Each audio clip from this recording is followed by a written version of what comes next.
পড়াতে বসে আর এনার্জি নেই।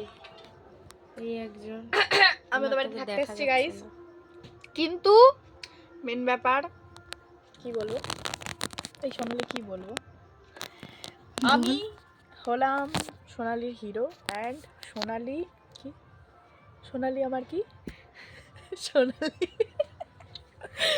সোনালি সোনালি তারপরে টুমকে সোনালি,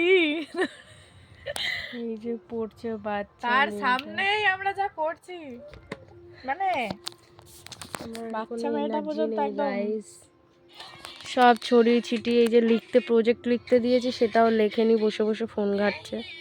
তা আমি তোর প্রজেক্ট কেন দেব? সব ছড়ানো ছিটানো ঘর আমার। এই যে মশা মেরে বেড়াচ্ছে। হ্যাঁ মশা আমার কাছে দুটো মরেছে। তুমি ভাব, মানে তোমরা ভাবো আমার মশা কখনো মরে না, এই প্রথম আমি দুটো মশা মেরেছি জীবনে, জীবনে প্রথম আমি মশা মেরেছি। ঠিক আছে, তোমাকে ভাইরাল করে দেওয়া হবে, তুমি চিন্তা করো না।